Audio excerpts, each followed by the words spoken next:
সকালবেলা অথবা বিকেলবেলা আমরা কম বেশি অনেকেই চা খেয়ে থাকি। আর গল্পগুজব থেকে শুরু করে যে কোনো আড্ডায় চা না হলে যেন জমে না। বছরের অন্যান্য সময়গুলোতে আমরা চা না খেলেও শীতের সময় কিন্তু আমরা চা খেয়ে থাকি। আমিও ঠিক তেমনই শীতের সময় চাটা একটু বেশি খাই। আর এই চাটা যদি হয় একদম ঘরে বানানো স্পেশাল চা, তাহলে তো কোনো কথাই নেই। বিকেলবেলা বারান্দায় বসে এরকম একটা চা খাওয়ার মজাই আলাদা। হ্যালো এভরিওয়ান, আসসালামু আলাইকুম। কেমন আছেন সবাই? আমি তো আলহামদুলিল্লাহ ভালো আছি। আবারও হাজির হয়ে গেলাম আরও নতুন একটি রেসিপি নিয়ে। আমার আজকের রেসিপি ক্যারামেল চা, একদম স্পেশাল একটা চায়ের রেসিপি। যারা কিনা চা লাভার আমার মতো, তাদের জন্য আজকের রেসিপিটা। আর এই রেসিপিটা তাদের অনেক উপকারে আসবে যারা কিনা চা অনেক বেশি পছন্দ করেন। আর এই চাটা বানানো একদমই সহজ, আর যাকে বানিয়ে একবার খাওয়াবেন সে বারবার খেতে চাইবে, একদম মুখে লেগে থাকবে এই চাটা। আর আমি চাটা বানানোর জন্য প্রথমে চুলায় একটি প্যান বসিয়ে প্যানটি যখন গরম হয়ে গেছে সে পর্যায়ে দিয়ে দিয়েছি 3 টেবিল চামচ চিনি। আর চিনিটাকে এরকম জাল করে ক্যারামেল তৈরি করে নিলাম। আর তারপর 2 কাপ পরিমাণ নর্মাল পানি দিয়ে আমি ক্যারামেলটাকে এভাবে জাল করে নেব। আর সব কিছু ভালো মতো মিশিয়ে নিচ্ছি। এ পর্যায়ে জাল করে অপেক্ষা করব পানিটা ফুটে আসা পর্যন্ত। আনুমানিক 3 থেকে 4 মিনিট জাল করার পর পানিটা ফুটে এসেছে।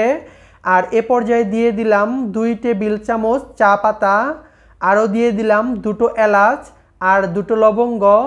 এলাচ এবং লবঙ্গ আমি ক্রাশ করে দিয়েছি যাতে করে ফ্লেভারটা বের হয়ে আসতে পারে। এ পর্যায়ে সব কিছু ভালো মতো নাড়াচাড়া করে মিশিয়ে নেব আর অপেক্ষা করব ভালো মতো বলক চলে আসা পর্যন্ত। আমি তো এক এক দিন এক এক রকমভাবে চা ট্রাই করি, কারণ একঘেয়েমি চা খেতে ভালো লাগে না। আর তার মধ্যে আমার কাছে এই ক্যারামেল চাটা অসম্ভব লাগে, অনেক বেশি পছন্দের। তো আমি চা পাতাটাকে প্রায় 5 থেকে 6 মিনিটের মতো জাল করে নিয়েছি। আর এ পর্যায়ে দিয়ে দিলাম 1 কাপ গরুর দুধ।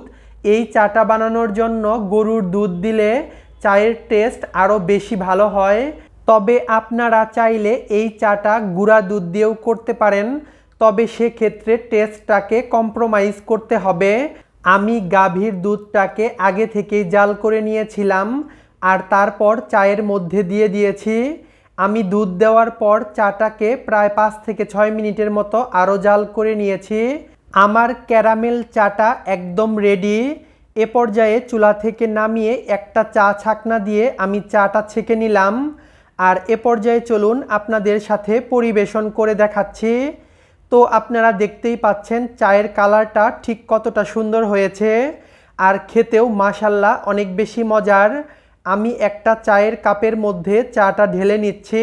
তো হয়ে গেল আমার ক্যারামেল চা। এই চাটা যাকে বানিয়ে একবার খাওয়াবেন সে কিন্তু চায়ের প্রেমে পড়ে যাবে, এতটাই মজার একটা চা। তো কেমন লাগলো আমার আজকের রেসিপি তা অবশ্যই আমাকে কমেন্টে জানাবেন।